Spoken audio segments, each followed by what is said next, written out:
Okay guys, now let's start a chapter that is called as determinant. All right, determinant is a very important topic. Okay, and we have been, you guys must have been using this determinant, how to solve a determinant in few chapters, right? जैसे straight lines में आपने use किया होगा है ना, concurrent lines की condition के लिए, या फिर पेयर ऑफ लाइंस में हम यूज करते हैं कि डिटर्मिनेंट नॉन जीरो होना चाहिए एंड सो ऑन। ठीक है, तो कैसे एक्सपैंड करते हैं, आई थिंक ये नॉलेज सभी को होगा, लेकिन उसके साथ साथ डिटर्मिनेंट और भी कहीं जगह हमें हेल्प करता है। Alright, there are some important properties which can be used to solve a determinant very simply. All right, there is a property using which, or you can say there is a complete rule using which we can find solutions of our linear equations using this determinant. Okay, so let us try to first understand that what is a determinant. All right, development of determinants, कि determinants कैसे use में आया या कैसे उनका use हम करते हैं। तो यार डेवलपमेंट ऑफ डिटर्मिनेंट कैसे हुआ, तो अगर मैं बेटा आपको लीनियर इक्वेशन देता हूं, alright, if I give you a system of linear equation something like this, तो आपको दिख रहा है यहां पर हमारे पास दो इक्वेशंस हैं, राइट, इन टू वेरिएबल। ये क्या है, लीनियर इक्वेशंस है आपकी, a1x plus b1y equal to c1 and a2x plus b2y equal to c2। ठीक है, तो ये दो लीनियर इक्वेशंस हमें गिवन है। अब अगर मैं आपसे बोलता हूं यार कि यहां पर फाइंड करो x और y की value, right, solve this system of linear equation, मतलब x और y की वैल्यू फाइंड करनी है, तो वो कैसे फाइंड करेंगे, तो आप क्या बोलोगे कि sir let us use elimination method. हम लोग क्या करते हैं, एक वेरिएबल को एलिमिनेट करके दूसरे की वैल्यू, और दूसरे को एलिमिनेट करके पहले की वैल्यू निकाल लेते हैं। तो यहां पर जैसे कि अगर बेटा हमें x निकालना है, तो x निकालने के लिए मैं क्या करता हूं, फर्स्ट इक्वेशन को b2 से मल्टीप्लाई कर देता हूं और सेकंड इक्वेशन को b1 से। क्यों सर, ऐसा क्यों कर रहे हैं यार, क्योंकि ऐसा करने से आपको दिख रहा है y के जो कोफिशिएंट्स हैं वो सेम बन जा रहे हैं दोनों इक्वेशन में, b1 b2। ठीक है, और अगर ये सेम बन गए तो सब्ट्रैक्ट करते ही क्या होगा, सब्ट्रैक्ट करते ही यहां पर हमारा y का जो टर्म है ये बेसिकली कैंसिल हो जाएगा। तो guys if you subtract it, यहां पर ये कुछ इस तरह से आने वाला है, a1 b2 minus a2 b1, right, x का टर्म कुछ इस तरह से आ जाएगा, y का टर्म कैंसिल, और यहां पर गाइस क्या आ जाएगा, नॉट c1 माइनस c2, आपने कांस्टेंट मल्टीप्लाई भी किया है, तो ये हो जाएगा b2 c1 minus b1 c2, right. तो यहां से बेटा जो x की वैल्यू आपके पास आ रही है, ये आ रही है b2 c1 minus b1 c2 upon a1 b2 minus a2 b1। So this is the value of x which I am getting, all right, that is the solution of this system of linear equation. अब इस x को किसी भी equation में put कर दो आप, right, just put it in any of the equation, you can get the value of y. ठीक है बेटा, आप इसे किसी भी एक इक्वेशन में पुट कर दीजिए, आपको y की वैल्यू मिलेगी। तो जो x और y हमारे पास आते हैं गाइस, वो कुछ इस टाइप से आ जाते हैं, x आ जाता है b2 c1 minus b1 c2 upon a1 b2 minus a2 b1, हमने अभी देखा, और y गाइस जब आप पुट करोगे तो वेरी सिमिलर टू दिस, ये आ जाएगा a1 c2 minus a2 c1 upon a1 b2 minus a2 b1। अब अगर आप इन दोनों सॉल्यूशंस x और y की वैल्यू को बेटा देखोगे, तो देखो यार यहां पर दोनों का डिनोमिनेटर क्या आपको सेम दिख रहा है, ये रहा a1 b2 minus a2 b1, और यहां पर भी a1 b2 minus a2 b1। Okay, तो डिनोमिनेटर यहां पर सेम है, और अगर आप न्यूमरेटर की भी बात करो ना, तो एक सिमिलर टाइप का एक्सप्रेशन हमें दिख रहा है। तो गाइज इसी एक्सप्रेशन को थोड़ा सिंप्लीफाई करने के लिए हम लोग डिटर्मिनेंट डिनोशन का यूज करते हैं। ठीक है, तो हम क्या बोलते हैं कि अगर मैं कुछ ऐसा एक सिंबल ले लेता हूं जिसमें मैंने क्या किया है, रो और एलिमेंट्स की फॉर्म में एलिमेंट्स को अरेंज कर दिया, दिख रहा है आपको, ये पहली रो में a1 b1 है, दूसरी में a2 b2 है, तो इस चीज को क्या बोला जाएगा गाइज, ये कहा जाएगा that it's a determinant of order 2। Alright, ये क्या है, ये एक डिटर्मिनेंट है जिसका ऑर्डर 2 है। ऑर्डर का मतलब गाइस मैट्रिक्स में हमने पढ़ा है, order is row by column. ठीक है, तो ये आपको दिख रहा है, it's a square kind of a matrix, row and columns are equal. ठीक है, तो दो रो हैं दो कॉलम, तो इसीलिए इस डिटर्मिनेंट को हम क्या बोलेंगे, इसका ऑर्डर 2 है। और गाइस डिटर्मिनेंट का मतलब क्या होता है, तो गाइस डिटर्मिनेंट का मतलब सिर्फ इतना सा है कि determinant is a value. Determinant क्या है, determinant is just a value, उसके अलावा और कुछ नहीं है। जैसे मैट्रिसेस में तो हम ऑपरेशन परफॉर्म करते हैं डिफरेंट डिफरेंट, है ना, मैट्रिसेस का एक ऑपरेशंस का अलग सेट होता है कि कैसे एडिशन होगा, कैसे मल्टीप्लिकेशन होगा एंड ऑल दैट, लेकिन डिटर्मिनेंट कुछ नहीं होता। Determinant it's just a numerical value, उसे बस लिखने का तरीका एक होता है ताकि हम चीजों को थोड़ा सिंप्लीफाइड वे में लिख पाए। तो अच्छा सर इस डिटर्मिनेंट की वैल्यू क्या होगी? तो यार इस डिटर्मिनेंट की वैल्यू अगर मैं आपको ऑर्डर 2 का इस तरह डिटर्मिनेंट दे रहा हूं तो गाइज हम लोग क्रॉस मल्टीप्लीकेशन करके इसका वैल्यू निकालते हैं। तो आप बोलेंगे इस डिटर्मिनेंट का वैल्यू हो जाएगा a1b2 minus a2b1।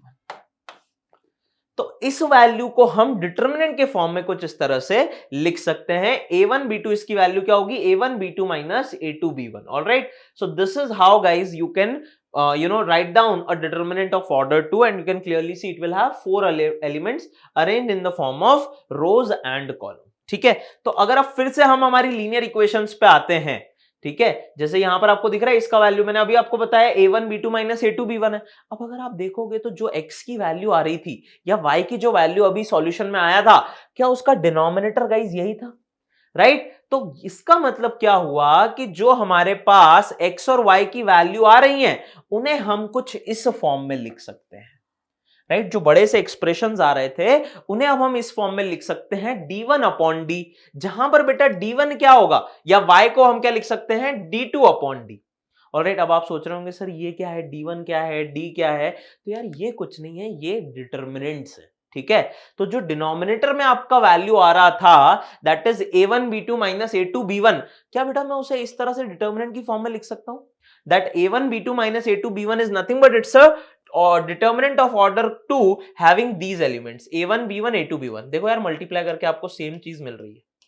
Right, 2 cross 2 को ऐसे एक्सपैंड करते हैं a1 b2 minus a2 b1, तो क्या वही चीज d में लिखी है? और अगर मैं d1 की बात करूं तो d1 में क्या हो जाएगा? तो गाइज यहां पर a1 a2 की जगह अगर मैं c1 c2 पुट कर देता हूं तो आप इसे एक्सपैंड करो b2 c1 minus b1 c2 आ जाएगा। और क्या x के न्यूमरेटर में यही टर्म आ रहा था b2 c1 minus b1 c2?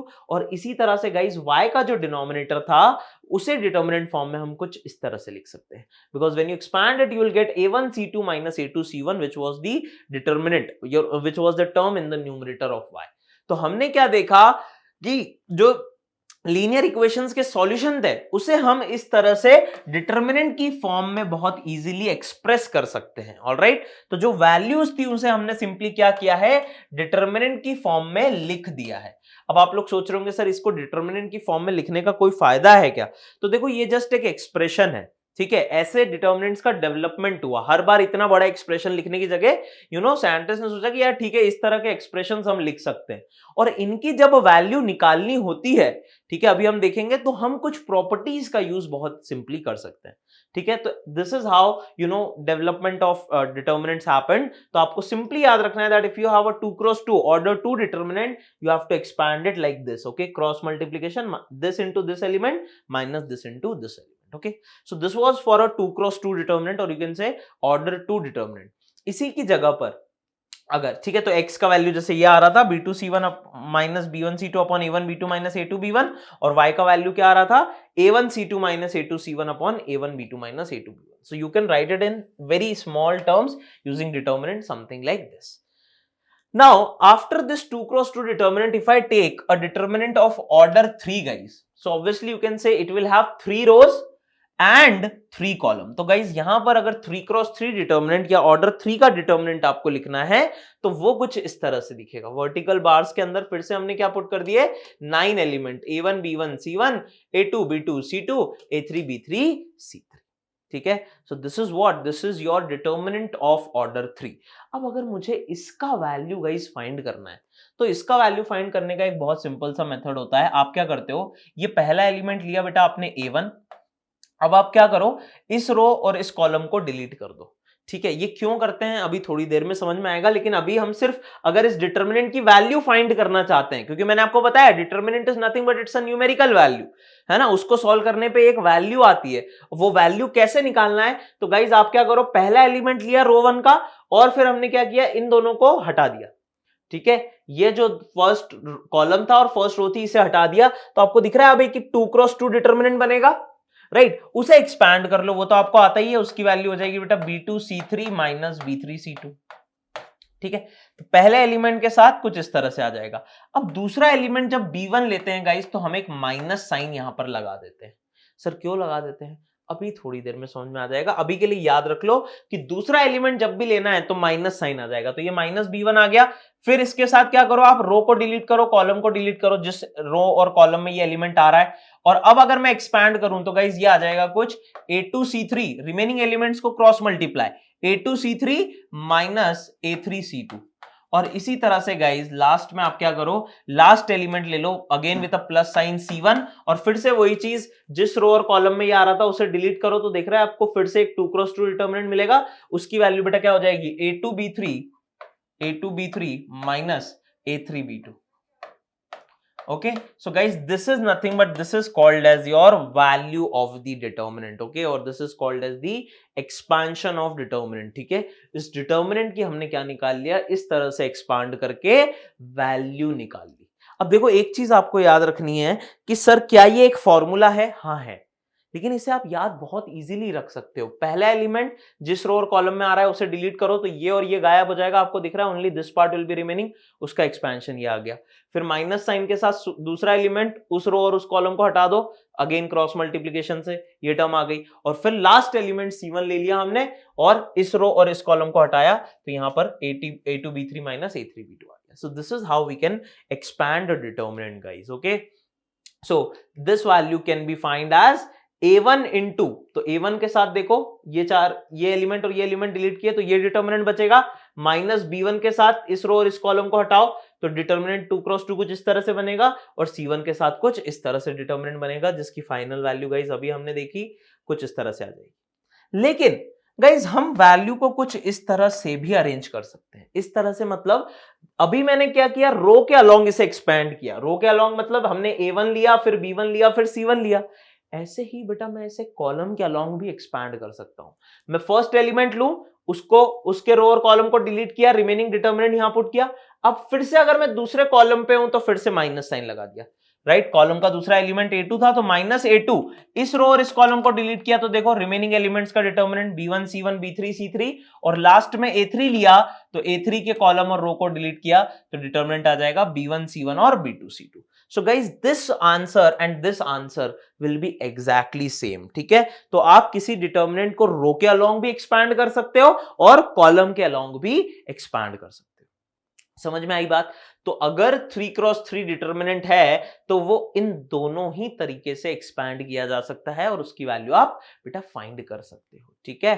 तो यहां पर दोनों ही तरीके से हम लोग एक्सपैंड कर सकते हैं, और in the way we can expand the determinant in 6 ways. मतलब आप किसी भी रो और किसी कॉलम के, अभी हमने देखा कि रो 1 और कॉलम 1 के अलोंग, ऐसे अगर आपकी इच्छा हो रही कि सर मैं तो रो 2 के अलोंग करना चाहती हूं, या मैं तो सर कॉलम 2 के अलोंग करना चाहता हूं, तो वो भी आप कर सकते हो। Row 2 row 3 row column 2 column 3, you can expand it along any of the way, ठीक है। आप किसी भी रो किसी भी कॉलम के अलोंग डिटर्मिनेंट को एक्सपैंड करो, उसकी वैल्यू हमेशा सेम आती है। लेकिन कुछ रूल होते हैं, ये जो माइनस प्लस मैंने यहां पुट किए हैं अभी तो आपको दोनों सेकंड एलिमेंट्स में दिख रहे हैं, लेकिन ऐसा जरूरी नहीं होता, ठीक है। ऐसा जरूरी नहीं है कि हमेशा सेकंड में ही माइनस आएगा, कहीं पे फर्स्ट और कहीं पे थर्ड में भी आ जाता है। तो फिर आप बोलोगे कि सर अरे तो बताओ कि कब आएगा, वो अभी हम नेक्स्ट 10 मिनट्स में उसका डिस्कशन करेंगे। बट अभी के लिए आप एज अ फॉर्मूला अलोंग रो 1 इस तरह से याद रख सकते हो, है ना। अभी तक आपने जितने क्वेश्चन डिटर्मिनेंट के किए होंगे, सॉल्व तो किया ही होगा, उसमें हम रो के अलोंग ही हमेशा उसको एक्सपैंड कर देते हैं ना। तो पहला पॉजिटिव, दूसरा नेगेटिव और थर्ड पॉजिटिव, ठीक है। इस तरह से आप याद रख लीजिए कि डिटर्मिनेंट को हम एक्सपैंड कर सकते हैं, ठीक है। अब कैसे हम हर रो और हर कॉलम के अलोंग एक्सपैंड करेंगे वो डिस्कशन हम लोग आगे करने वाले हैं। और उसी में गाइस जो फर्स्ट इंपॉर्टेंट टॉपिक हमारा आता है दैट इज एज माइनर्स, ठीक है। वो आता है बेटा आपका माइनर्स, ठीक है। तो यार अब माइनर्स को कैसे समझे, तो लेट सपोज बेटा हमारे पास एक मैट्रिक्स है ए, क्या बोला मैंने, एक स्क्वायर मैट्रिक्स है ए, ऑलराइट, जिसके एलिमेंट्स बेटा कुछ aij फॉर्म में गिवन है, जैसे a11 a12 a13, right, a21 a22 a23 a31 a32 a33, ठीक है। तो अगर हमारे पास एक स्क्वायर मैट्रिक्स है a and we have to find minor of any element aij, अगर आपको फाइंड करना है किसी भी एलिमेंट का माइनर, तो वो कैसे फाइंड करते हैं guys? So will say that the minor of any element A I J is denoted by capital M I J. ठीक है, किसी भी एलिमेंट ए आई जे के माइनर को हम एम आई जे से डिनोट करते हैं, and it is defined as the, definition closely देखिए, it is defined as the determinant of the matrix obtained by deleting the ith row and jth column. इसका मतलब क्या हुआ, देखो आराम से समझो, मैं 2x2 से एक एग्जांपल लेता हूं। अगर इस तरह से एक सिंपल स्क्वायर मैट्रिक्स है हमारे पास 2x2, तो अगर आपको बेटा इस A11 एलिमेंट का माइनर फाइंड करना है, that you will denote as capital M11, okay, so it will be what, it will be the determinant, it is a determinant first of all. किसका डिटर्मिनेंट है? It is the determinant of the matrix obtained by deleting the ith row and jth column। ith row and jth column का क्या मतलब हुआ? तो यार अगर aij के लिए ith row और jth column डिलीट करना पड़ रहा है, इसका मतलब आप वो रो और वो कॉलम डिलीट कर दो जिसमें आपका एलिमेंट लाई कर रहा है। क्या बोला मैंने? जिस भी एलिमेंट का माइनर फाइंड करना है, वो एलिमेंट जिस रो और जिस कॉलम में डिलीट लाई कर रहा है उसे डिलीट कीजिए, बचा जो भी पार्ट है उसका डिटर्मिनेंट ही क्या होता है? हमारा माइनर होता है। तो यार आपको दिख रहा है कि minor of a single determinant of a single element will be that element only. तो M11 यहां देखो किसके इक्वल आ जाएगा? A22 के। ओके, तो माइनर कैसे निकालते हैं? माइनर किसी भी एलिमेंट का निकालने के लिए हमें क्या करना है? You have to just do one thing, delete the row and column in which the element is lying. जैसे कि अगर मुझसे बोल दिया जाता कि यार फाइंड करो A21 का माइनर, तो वो आप बोलते क्या होता? M21, और उसकी वैल्यू क्या होती? तो A21 जिस रो और जिस कॉलम में लाई कर रहा है उसे डिलीट किया, बचने वाला जो भी पार्ट है उसका डिटर्मिनेंट ले लो। तो A12 का डिटर्मिनेंट गाइस A12 ही आएगा। इसका मतलब यहां पर minor of the element 21 that is M21 will be A12। Okay, so this is how guys we can find minor of an element. I hope it is clear. ठीक है, अच्छा, तो जैसे यहां पर एक एग्जांपल गिवन है जो अभी हमने देखा, एक 2x2 मैट्रिक्स गिवन है ABCD। तो अगर आपसे पूछा जाता M11 तो आप क्या करते? सर M11 मतलब फर्स्ट रो फर्स्ट कॉलम को डिलीट करो, एलिमेंट क्या बच रहा है? D, उसका डिटर्मिनेंट D ही होगा, तो M11 की वैल्यू आ गई D। ठीक है, ऐसे ही अगर M12 फाइंड करना है तो M12 that means minor of the element A12। तो इस एलिमेंट का माइनर कैसे फाइंड करेंगे? इस रो और इस कॉलम को डिलीट कर दो, रिमेनिंग एलिमेंट क्या बच रहा है? C, उसका डिटर्मिनेंट C ही आएगा, तो M12 C हो जाएगा guys. And this similarly you can find M21 and M22, तो उनकी वैल्यू आ जाएगी बेटा B एंड A। ठीक है, अब गाइस यहां पर अगर मैं आपसे बोलता हूं कि मेरे पास एक 3x3 डिटर्मिनेंट है, ठीक है, या 3x3 मैट्रिक्स है, लेट सपोज कुछ ऐसे।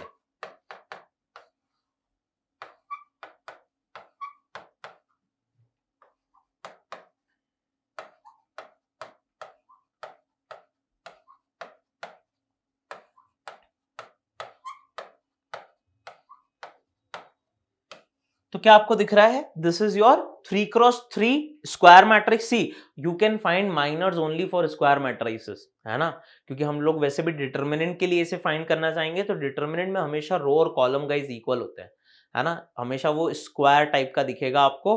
कभी भी डिटर्मिनेंट में ऐसा नहीं होगा कि 2 रो और 2 कॉलम है, नहीं, 2 रो और 3 कॉलम है, हमेशा रो और कॉलम नंबर इक्वल होगा। ठीक है, मैट्रिसेस में अलग अलग हो सकते हैं, लेकिन डिटर्मिनेंट के लिए हमेशा स्क्वायर मैट्रिक्स ही प्रेफर होता है। प्रेफर क्या मतलब, होना ही चाहिए square, then only you can find its determinant. तो बेटा अगर A इस तरह से 3x3 एक मैट्रिक्स आ गया, तो यहां पर अगर अब मैं आपसे पूछता हूं कि यार बताइए M11 की वैल्यू क्या होगी? M11 की वैल्यू क्या होगी? तो आप क्या बोलोगे? Sir M11 means minor of the element A11। कैसे फाइंड करते थे? Sir delete the row and the column in which it is lying. ठीक है, कर दिया। रिमेनिंग जो भी पार्ट है मैट्रिक्स का उसका डिटर्मिनेंट लेना है। तो अब देखो यार, अब डिटर्मिनेंट आप लोगे तो यहां पर 4 एलिमेंट्स आ जाएंगे, तो उनका डिटर्मिनेंट क्या आप कुछ इस टाइप से लिखोगे। एंड गाइस इसकी 2x2 डिटर्मिनेंट की वैल्यू तो आपको फाइंड करना आती है, just you can cross multiply, so it will come A22 into A33 minus A32 into A2। So guys, this will be the minor of the element M11 now. Okay, so for a 3x3 matrix, when you find the minor, you will have a 2x2 determinant. किसी भी element के लिए कर सकते हो. अब अगर मैं आपसे पूछता हूं सिमिलरली कि यार find me the value of M32 की वैल्यू फाइंड कीजिए. जो M32 means minor of the element A32. So delete the row and the column in which it is lying. So can you see these four elements will be remaining? So we'll say minor will be A11, A21, A31 and A13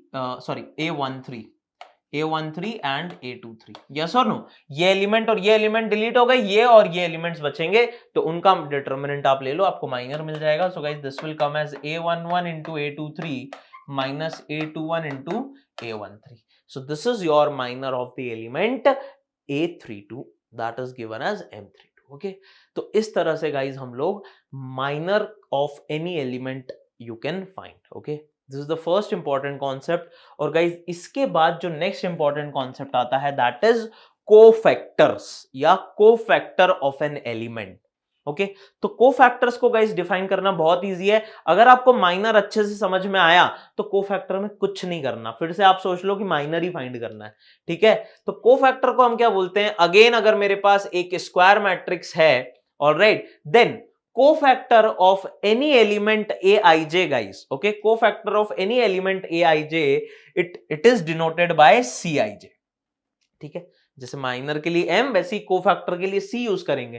तो अगर किसी element Aij का cofactor निकालना है तो उसे हम capital Cij से डिनोट करते हैं. गाइस आपको कई बुक्स में ये कैपिटल Aij से भी डिनोट करते हुए मिलेगा. एनसीईआरटी में ही उन्होंने कैपिटल ए यूज किया है, but we generally use it as C, है ना. कोफैक्टर से सी, m से माइनर. ठीक है, तो cofactor of an element Cij, ये क्या होगा? तो गाइस Cij फाइंड करने के लिए हम लोग बोलते हैं that Cij is nothing but it is equals to -1 to the power I plus j into Mij. ये गाइस सिंपल सा फॉर्मूला है that is used for finding your cofactor of an element. तो क्या बोला मैंने कि किसी भी एलिमेंट Aij का अगर कोफैक्टर फाइंड करना है तो वो होगा Cij, और उसकी वैल्यू क्या होगी? -1 की पावर I प्लस j. अच्छा, I और j क्या थे? I और j क्या है हमारे? I is the row number in which the element is lying, j is the column number. तो -1 की power I plus j into the minor. तो क्या आपको दिख रहा है कि कोफैक्टर निकालने के लिए आपको माइनर आना जरूरी है? अगर आपको माइनर निकालना नहीं आता तो आप फिर कोफैक्टर तो निकाल ही नहीं सकते. ठीक है, तो माइनर हम निकाल लेंगे. और अगर आपको दिख रहा है कि अगर आपने माइनर निकाल लिया तो फिर कोफैक्टर में तो कुछ भी नहीं रखा. क्यों? क्योंकि ये जो -1 की पावर बेटा I प्लस j है, मुझे बताओ यार, ये जो I प्लस j है या तो ये ऑड हो सकता है या फिर ये इवन हो सकता है. दो ही चीज होंगी. अब मुझे बताइए, -1 की पावर अगर इवन हो गई तो क्या ये नंबर 1 के इक्वल आ जाएगा? -1 to the power I plus j. और अगर ये ऑड हो गई तो -1 टू द पावर ऑड, ये -1 के इक्वल है.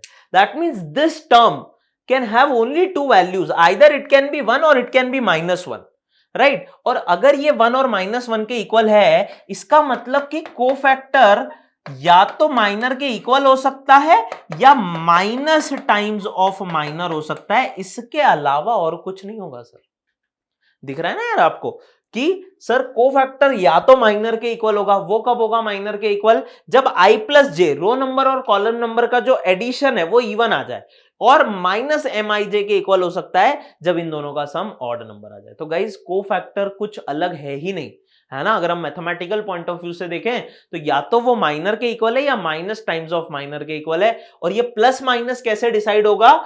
I प्लस j की वैल्यू से, है ना, row number plus column number की तरह से. ठीक है, तो guys this is how your cofactors defined. I hope everyone got this. Okay, तो जैसे कि अगर मैं एक एग्जांपल लेता हूं बेटा, अगर मैं आपको बोलता हूं कि A एक कुछ इस तरह से मैट्रिक्स गिवन है ABCD, ठीक है, तो यार फाइंड करिए कि C11 की वैल्यू क्या होगी. तो आपको दिख रहा है C11, अगर मैं आपसे पूछता हूं तो दिख रहा है I प्लस j. क्या हो गया? ये माइंड में आपको कैलकुलेशन करनी है, हर बार लिखेंगे नहीं -1 की पावर, अरे नहीं, इतना टाइम थोड़ी ना है, राइट. तो आपको दिख रहा है कि सर I प्लस j 2 है, मतलब -1 की पावर इवन आ जाएगा, तो वो तो प्लस ही होने वाला है, तो मतलब C11 तो M11 के इक्वल है. और M11 क्या होगा? पहली रो पहले कॉलम को डिलीट किया तो आंसर आ गया D, तो C11 का वैल्यू आ जाएगा D. ऐसे ही अगर मैं आपसे C12 पूछता हूं गाइस, तो 1 + 2 ऑड, 3 आ गया ऑड नंबर, तो -1 to the power odd will be minus, तो ये इक्वल हो जाएगा -M12 के। और गाइस M12 क्या है, first row second column, if you delete it will be C, तो गाइस C12 किसके इक्वल आ जाएगा, it will be minus times of C. It will be minus times of C, and similarly you can find all other cofactors. तो C21 की बात करें तो again 2 + 1 odd है, तो माइनस साइन आएगा, तो ये -b के इक्वल। और C22 जब फाइंड करेंगे तो that will be equal to M22 because 2 + 2 is what, even. ठीक है, तो वो इक्वल टू आ जाएगा बेटा आपके A के। ओके, तो इस तरह से हम लोग कोफैक्टर्स निकाल सकते हैं। And guys, if anyone ask you what is the cofactor matrix, तो कोफैक्टर मैट्रिक्स क्या होगा, the matrix formed by all the cofactors. तो C11 C12 C21 C22 से बनने वाला जो मैट्रिक्स होगा, जो कि गाइस क्या होगा, अब बता सकते हो, C11 क्या है सर, D है, C12 क्या है, -C है, C21 क्या है, -B, और C22 क्या है, A. So guys, this is nothing but this can be called as your cofactor matrix. ठीक है, इसे हम क्या बोल सकते हैं, कोफैक्टर मैट्रिक्स बोल सकते हैं. क्या सभी को ये क्लियर है? Okay, so guys, these are two important concepts of finding minor and cofactor. Okay, and I hope it is clear. ठीक है, सबको समझ में आ गया होगा.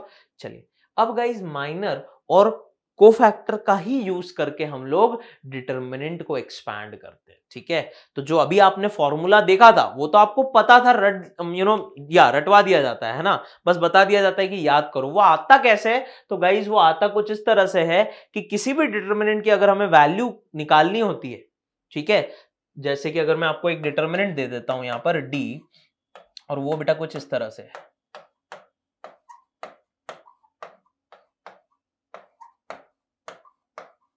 Right, this is a determinant and its value we need to find.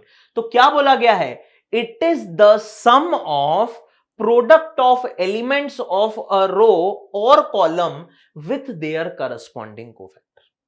एक बार फिर से पढ़ते हैं, ये लिखा गया है, तो ये लिखा गया है कि किसी भी डिटर्मिनेंट की जो वैल्यू होगी वो क्या होगी, वो होगी sum of product of elements of any row और कॉलम. मतलब जो मैं बोल रहा था आपको कि किसी भी रो या किसी भी कॉलम के अलोंग एक्सपैंड करो. ठीक है, तो कैसे एक्सपैंड करेंगे, जैसे कि लेट सपोज बेटा मैंने डिसाइड किया कि सर मैं रो 1 के अलोंग एक्सपैंड करूंगा, R1 के अलोंग, तो मैं क्या बोलूंगा कि डिटर्मिनेंट की वैल्यू क्या है, it is the sum of product of element with their corresponding cofactor. मतलब अगर मैंने रो 1 के अलोंग एक्सपैंड करने का सोचा है, तो आप देखो यहां पर कि ये जो एलिमेंट है गाइज, इसको let me just write it in this format. Okay, it will be more clear to you. Okay, let me write down the elements in this format, aij format, a11 a12 a13 a21 a22 a23 a31 a32 and a33. ठीक है, इस तरह से elements को लिखते हैं, आपको अच्छे समझ में आएगा, है ना. तो हमने डिसाइड किया कि सर रो 1 को अलोंग एक्सपैंड करना है मुझे. ठीक है, तो ये डेफिनेशन क्या बोल रही है, ये बोल रही है कि एलिमेंट्स को, है ना, रो 1 के एलिमेंट्स को अगर उन्हीं के करस्पॉन्डिंग कोफैक्टर से मल्टीप्लाई करके ऐड कर दिया जाए. ठीक है, तो A11 का करस्पॉन्डिंग कोफैक्टर क्या बेटा, C11 होगा. ठीक है, उसको ऐड कर दो A12 के करस्पॉन्डिंग कोफैक्टर से मल्टीप्लाई करके, और उसे ऐड कर दो A13 के करस्पॉन्डिंग कोफैक्टर. तो गाइज ये जो वैल्यू आएगी A11 C11 plus A12 C12 plus A13 C13, ये आपकी डिटर्मिनेंट की वैल्यू, ये आपकी डिटर्मिनेंट की वैल्यू है. ओके, तो ये जो चीज लिखी थी आप समझ में आई, sum of product of elements with their corresponding cofactors.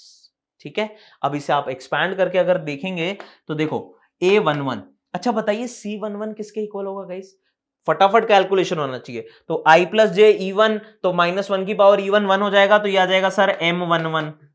फिर यहां पर आ गया A12, C12 में क्या होगा, C12 में गाइज सर 1 + 2 3 ऑड, -1 की पावर ऑड, माइनस साइन आ जाएगा, तो ये हो जाएगा -M12 के इक्वल. और गाइज यहां पर क्या आने वाला है, C13, तो 1 + 3 अगेन E1, -1 की पावर E1, तो प्लस साइन आना है, तो ये बन जाएगा बेटा M13. ओके, तो आपको दिख रहा है ये आ रहा है A11 × M11 -A12 × M12 plus A13 into M13। अब गाइज M11 कैसे निकालते हैं? तो it is the determinant obtained by deleting the row and column in which the element lie. तो M11 will be the minor of A11। तो ये रो और ये कॉलम डिलीट किया तो इन एलिमेंट्स का आपका क्या आ जाएगा? ये माइनर आ जाएगा, minus A12। M12 will be delete the row and column in which it is lying, so these elements इनका डिटर्मिनेंट आ जाएगा वो,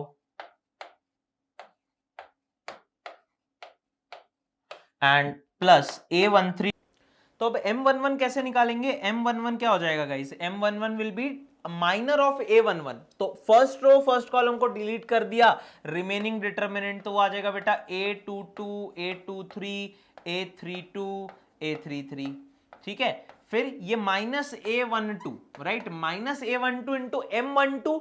M12 is the minor of the element A12। तो ये एलिमेंट का माइनर निकालना है तो सर ये रो और ये कॉलम गायब, तो क्या आपको दिख रहा है? ये चार एलिमेंट्स आ जाएंगे, तो इनका डिटर्मिनेंट बेटा A21, A23, A31, A33।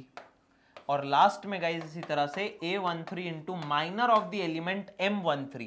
So sorry, minor M13 that is the minor of A13। तो इस रो और इस कॉलम को फिर से डिलीट, ये चार एलिमेंट्स का डिटर्मिनेंट जो कि हो जाएगा बेटा A21, A22, A31, A32। So this is guys your expanded form of determinant D। ठीक है, तो देखो जो फॉर्मूला बताया था हर बार इतना करने की जरूरत नहीं है, उसे आप डायरेक्टली ऐसे याद रखो, क्योंकि हम जनरली रो वन के अलोंग एक्सपैंड करते हैं। ठीक है, तो आप कैसे याद रखोगे? A11 into this minus this into this, minus sign, this row this column delete, this into this plus this element A13, sorry,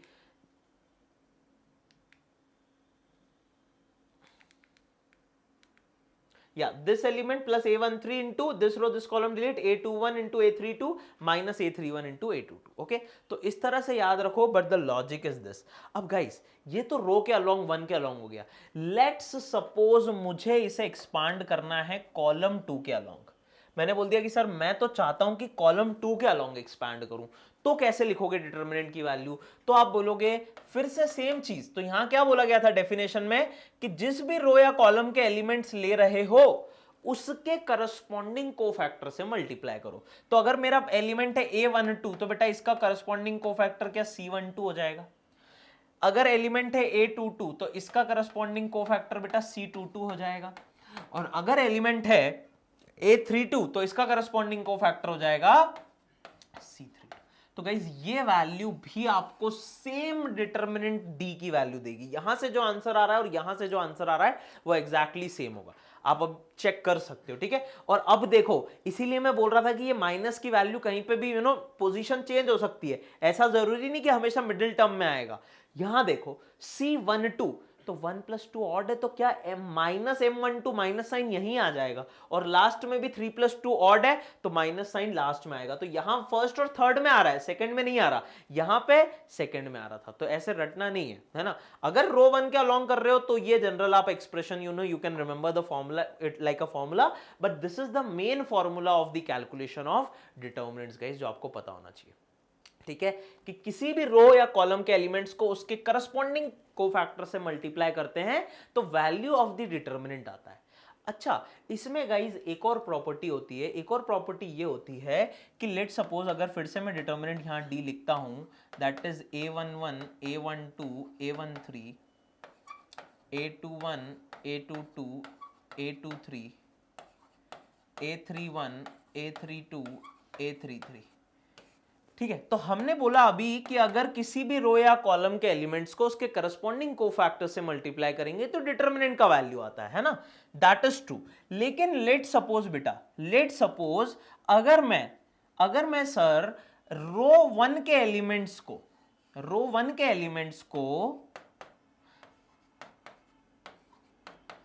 row to के कोफैक्टर्स से मल्टीप्लाई कर देता हूं कुछ इस तरह से, तो इसका वैल्यू क्या होगा? क्या ये भी डिटर्मिनेंट के इक्वल होगा? क्या किया है देखो, रो वन के एलिमेंट और रो टू के कोफैक्टर C21, C22, C23। तो guys if you do something like this value will come equal to 0। So this is also the important property कि अगर आपने किसी रो या कॉलम के एलिमेंट्स को किसी दूसरे रो या कॉलम के करस्पॉन्डिंग कोफैक्टर से मल्टीप्लाई किया तो वैल्यू 0 आता है। अब इसमें कई बार बच्चे मुझसे पूछते हैं कि अच्छा सर, अगर रो के एलिमेंट और कॉलम के कोफैक्टर लिए तो यार वो कुछ भी आ सकता है, ठीक है ना, वो 0 होगा ना डिटरमिनेंट की वैल्यू होगी, वो कुछ भी हो सकता है, ठीक है। तो आपको दो चीजें याद रखनी है, सेम रो और सेम कॉलम के एलिमेंट्स को उसी के कोफैक्टर से मल्टीप्लाई करेंगे करस्पॉन्डिंग कोफैक्टर से तो डिटरमिनेंट आता है। अगर किसी दूसरे रो से मल्टीप्लाई किया, जैसे रो के एलिमेंट्स को किसी दूसरे रो से या कॉलम के एलिमेंट को किसी दूसरे कॉलम के कोफैक्टर से, तो वैल्यू 0 आ जाती है। क्लियर है? तो ये भी एक इंपॉर्टेंट प्रॉपर्टी है। अब गाइस हम लोग बेसिक से क्वेश्चन देख लेते हैं एक्सपेंशन पे बेस्ड। तो अगर पहला क्वेश्चन है the value of this determinant, ठीक है, तो बहुत ही सिंपल सा क्वेश्चन है गाइस, है ना, बट ठीक है, फॉर्मूला याद रखने के लिए हम लोग कर लेते हैं। तो यार एक्सपैंड कर लो, आप किसी भी रो के अलोंग करो, ठीक है। तो ये क्वेश्चन मैंने इसीलिए लिया है, आपको अगर प्रैक्टिस करना है बेटा, you can try it expanding along all the 3 rows and all the 3 columns, answer same आएगा। अभी के लिए हम लोग यार फर्स्ट रो के अलोंग कैलकुलेट कर लेते हैं। तो वो देखो क्या हो जाएगा, 1 into this row this column gone, 9 3s are 21, right, minus 7 into -6, that will be -42, minus this row this column gone, -2, sorry, right, second element -2, this row this column gone, 9 into -4 is -36, minus 6 2s is 12 beta, and plus the last element that is 3, ठीक है, last element that is 3, और उसके साथ ये रो ये column, sorry ये रो ये column gone, -7 into -4 that is 28, minus 3 2s is 6। तो गाइज अब इसे कैलकुलेट कर लीजिए आप। सो 21 plus 42 this will be 63, -36 -12 that will be -48, and -48 into -2 that will be +96, 28 minus 6 is 22, and 22 3s is 66। तो गाइज इसे आप ऐड कर लो यार, कितना आएगा बताइए मुझे। तो ये हो जाएगा 90 160 एंड 65, तो आई थिंक ये हो जाएगा 225। ओके, कुछ गड़बड़ कर दिया क्या हमने, 9 3s are 27, sorry, this will be 27। तो अगर ये 27 हुआ है तो 27 plus 42 बेटा ये कितना हो जाएगा, कैन एनीवन टेल मी, ये हो जाएगा 69।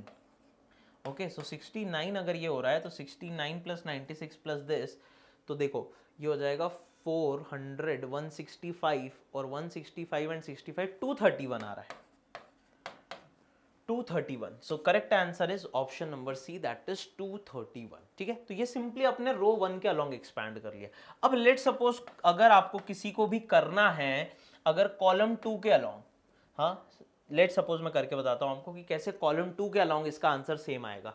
तो आप देख लो, this element 2 into its cofactor, तो वो बेटा क्या होगा, C12 लिखेंगे क्या आप उसे, प्लस दूसरा element 3 into C22 corresponding cofactor, and the last element that is -7 into its cofactor will be C23, sorry C32 होगा, ये C32 राइट, कॉलम के हैं, कॉलम के एलिमेंट्स हैं, तो ये हो जाएगा बेटा C32।